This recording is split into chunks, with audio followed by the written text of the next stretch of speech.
welcome to Chronicles. Interesting story here. We were on the road, and I was doing some driving. He fell asleep, right? Which you should never do when he's driving. Right, so he falls asleep. I slam on the brake, scream, "Hey, it's Ralph Macchio!" He freaks out because he loves Ralph Macchio. Can you believe that? And so I've seen all his movies. Right, and so he starts bawling like a baby. Well, just weeping. All anyway, right, so let's just stick to the subject, okay, please? All right, fine. So anyway, coming up on tonight's show, we'll be checking in with the UFO Institute of Colorado, finding out what the BOL phenomenon is. But first, let's check in with the SG-1 production team to find out about the making of the gate.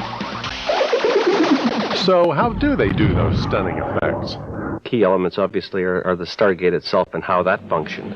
It's a complicated process on a show like this. We have a model department. They built the star ring. Actually, 2 of them were built. One for use on location, another on the permanent set. Each more than 20 feet in diameter. And a unique 22-foot circular gear was constructed to turn the gate. Oh my God. First, with a locked-off camera, they do the shimmering effect. Then it's filmed again with the actors in front of a blue screen. This enables the visual effects team to keep the actors separated from the background. The blue area is then replaced with the effects, like this. Here a green screen is used. That's because outdoors blue sky can create problems. Watch the stuntman on the right attached to a wire. Here's what the completed shot looks like with digital effects added. One of my favorite effects in probably the last 10 years is what we call the kawoosh. When the gate starts up, it's that blast of energy that comes out of it. What they did on the movie was a water tank that they blasted like 50 pounds of pressure of air down into it, and it creates this column of water. By turning that horizontally, it becomes something completely different. I just thought it was a really ingenious use of physics. It's astronomical, to use exactly the right word. If there was a Stargate in real life, I would hope that I could go through it. Yeah, if they found us, I think any one of us would. Just to go somewhere else and see what else is out there, what the future holds is anybody's guess. Yeah, I'd go through the Stargate if there were real. What makes you think there's not? Every time you see the Stargate, it raises your expectations of where they're going to go. Wherever they're going, it's the gate that'll take them there. And now the news. I was wanting to say that. Further chance for educational exploration can now be found for ufology. The study of UFOs has its first college-accredited course. You can now study UFO phenomena at Tutton College in Southampton, England. Students are expected to produce written and practical work in order to gain credits, which are recognized in education. And in the real world, where I live, where we talk about the real science, comes news that the flying car that George Jetson drove may not be that far away. And aerospace engineer Stephen Crow and his students at the University of Arizona are close to perfecting a prototype. Previous star cars have been too heavy, too expensive, and too hard to drive, but thanks to automotive industry making cars lighter and more powerful, the Star Car 4 has a real shot of taking off. Showtime also has some sci movies for you this week for your pre-Halloween fright nights. The Shining, the good one, where Jack Nicholson does that "Here's Johnny," airs Thursday the 30th at 8 p.m. And on Sunday the 26th, The Outer Limits investigates a little girl's disappearance, and it's a spooky one there, Michael. Check it out at its usual time at 10:30. And on the video game front, the best role-playing game I've played in a while is Kingsfield 2 for the PlayStation. It's a classic swords and sorcerer tale that actually makes you feel like you're in the battle scenes. You battle skeletons, giant mushrooms, and dragons with a host of magic spells and armaments. ASCII has created such a large playing field that this game will take you months to finish. You realize that you just pointed out to the entire world that you're a big Dungeons and Dragon nerd. Oh, yeah. I can't talk now. I have to fight some sticky cleric. Oh, that's right. Kidding.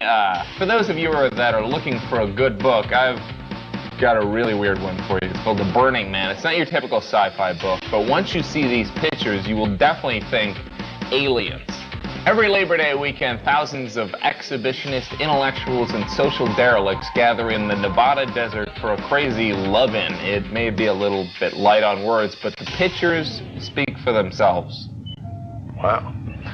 Well, you're too late to go to the Burning Man Festival this year, but you don't want to miss Sci-Fi.con 2 coming up Halloween weekend.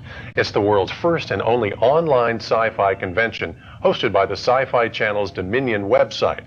Last year, over 15,000 people logged on to make this the largest sci-fi convention of the year. This year's CyberCon will have live spooky radio dramas over the web, chats with celebrities like John Delancey of Star Trek Q fame, as well as live interactive game show on Sunday. So log in for tricks and treats all weekend at www.sci-fi.com.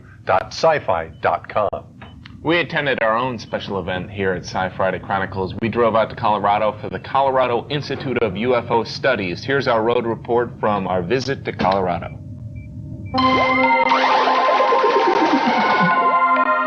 In the Colorado Rockies, between Peterson Air Force Base and NORAD headquarters, something strange is happening in the skies.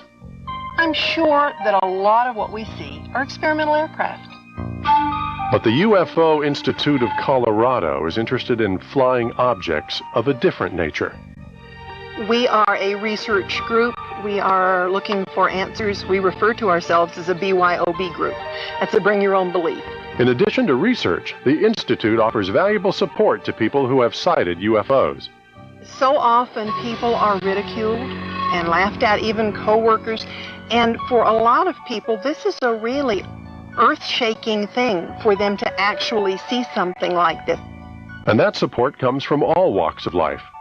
We have military members, we have scientists, we have a physicist, we have all kinds of people that are just interested in the UFOs. All with one common bond, UFO sightings. I have seen something that was like triangular in shape. And it was on a country road. Just looked at each other and said, what in the heck is this? But it appeared to be maybe 5,000 to 10,000 feet off ground. And it was cigar-shaped. And it was close enough to where I could see detail. That all of a sudden, it shot up and stopped again, right in front of the cloud bank. Wound up over top of a farmhouse. And a green beam came down and encased this farmhouse. I mean, it was big, and it was a flying saucer. The Institute members also share a healthy distrust of the government. Every time I get real excited and think, maybe this time they'll finally, then they issue something like Roswell case closed. But they allowed us to film this sighting session at the Garden of the Gods using a special night vision lens. You are seeing an aircraft, but the Institute also gave us pointers on what to do in the event this was a UFO. The first thing you would want to do is take note of the time that you're witnessing the event. And the next thing you'd want to do is take note of your position. If you're standing on the ground, you might want to make a mark on the ground like an X so you could come back to this point. Then you would want to take some landmarks, some earthbound, like for instance, we're looking in the direction of Cheyenne Mountain over there where NORAD is. The other thing we usually tell people to do is size it. Would it take a pea to cover it, a dime, a quarter, a softball, that kind of thing? Take note of how long you watched it. Were there other witnesses? And then the best thing to do is if you see something like that, go inside and draw it. After the UFO group had left, our cameras filmed this object flying above the Garden of the Gods. Could it be a UFO? It's fast for a satellite. Very strange indeed. It is typical of a satellite path, but it's maintaining its brightness a lot more than I would expect a satellite to. Whether this UFO was a satellite, we'll never know. But we do know something is out there. Okay, Marco, don't get me wrong, but you're not going to tell me that what you saw was a UFO. I mean, there are these things called airplanes that, you know, at night they give off a light, you know? Yeah, they do. But if you weren't sleeping it off, as you like to put it, you would have seen it too. And it was definitely not an airplane, and I'm not saying that it was a flying saucer. But I'm just trying to relate to you and to them that there was something out there that night. Maybe it was a BOL. BOL is an acronym for balls of light, small luminous spherical balls of mass that give off a yellow-reddish luminance. They are most commonly associated with electrical storms and lightning. The seemingly natural occurring phenomenon can display a form of intelligence at times, being known to follow people around, observing them. Other sightings range from a ball floating down an airplane aisle for 10 seconds to entering homes through walls, only to hover briefly and leave. BOLs are also known as Foo Fighters. During World War II, many pilots reported lights following them and appearing to study them. American, British, and German armies set up task forces to investigate these sightings, thinking that they were some form of enemy intelligence.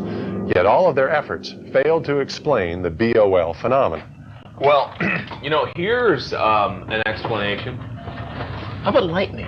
You ever thought, you know, that could be a good one. Lightning? Well, let me tell you something. The most popular scientific explanation is that BOLs are glowing spheres of plasma created by natural electromagnetic forces. And scientists have even recreated something similar in laboratories. But this doesn't explain the apparent intelligence that some of this phenomena exhibit.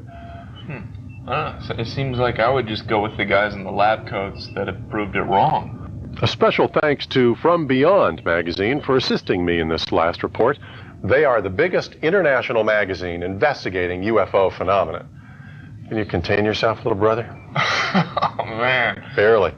We're not related, but there's further information on the website for those interested in tonight's show. Now, the most important link to remember is our site at showtimeonline.com. Don't forget, we're looking for your submissions of UFO art. Send us a picture of it or maybe a video, and you might win a web TV, giving you internet access right through your TV. All you have to do is send it to the address on your screen or just check in with us online. Don't forget about Sci-Fi Con 2 at the Dominion next weekend, and something strange is happening at the new paranormal magazine, Periscope. They have paranormal fringe stories in one of the best UFO news sections around. And if you haven't stopped in at the SG1 site, you're really missing out. You log into the mainframe to get mission updates, review the team's service record, and they even have a videotape database of their missions.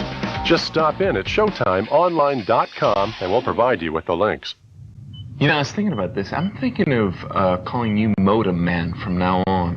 Michael, just fine. Oh, all right, Mike. Now, Senior Modem Man, what I was thinking, now that you're finished with your Bowls of Light story, what I was thinking is that maybe I could give my gift to you and the people that are watching, and they can write in online and tell us whether they think it's true or farful. Farful, that's a made-up word. Yeah, but then again, all words are made up, right? In response to attacks on humans, authorities in the Indian province of Punjab have opened a jail where wild monkeys are kept locked up until they're declared fit for release. Things have gotten so out of control, Michael. India's Institute of Medical Science has had to keep its windows locked for fear of mass invasion from these descendants of escaped lab monkeys. Bizarre or made up? You make the call. Let us know what you think online. And here are the online results of what you thought of last week's story. Last week, we told you about a woman who had had her taste buds altered by alien abductors. Well, Matt made it up. Shocking, I know. The majority of our online viewers missed this one. A rule of thumb for you, if Matt is speaking, he's lying. Well, it may not have any monkeys in it, but Fast Track is coming up in just a few moments. And Now the Hunger will be back next week, but let's take a quick look at the brand new Showtime series, Fast Track. Monkey! Monkey! It's just you, don't worry about it. I thought you were a monkey. Are you mad at me? Shut up. The Chicago Sun-Times says speed, sex, and suspense drive Fast Track on the next episode. Nicole was there, having dinner with them. Just the two of them. Why doesn't that surprise me? We didn't bring up our daughter to hang with the likes of crummy tow truck jockey. He could just be a star if anybody ever gave him a ride. I'd like to give him a ride, all right. Right out of town. We'll pick you up another year, but we want you to bring in enough drivers. Damn! This is a Servine car. And nobody but a Servine drives. You can keep the damn house. Keep the cars. Keep it all. I just want out. TV Guide says it's so outrageous you can't stop watching. Yeah, that's where we should have taken the van this week. You know, get it in a couple races. Yeah. Racing. Rubbin's racing. Rubbin is racing. Rubbin is racing. Hey, thank you for joining us here at Sci-Friday Chronicles. Now on to Fast Track. Sci-Fi Chronicles, out. Don't miss us next week. We're going to have a special show with vampires for Halloween. Vampires. Yeah, baby. Ooh. Yeah. Hey, Chronicles out. What was that all Yeah, about? Sci-Fi Chronicles out. You know, they do that. You know, like Roger and Roger out. Or here, then we're out. Out? Yeah. Like Intrepid, out. You know? No, out. Like out. No, I want you out.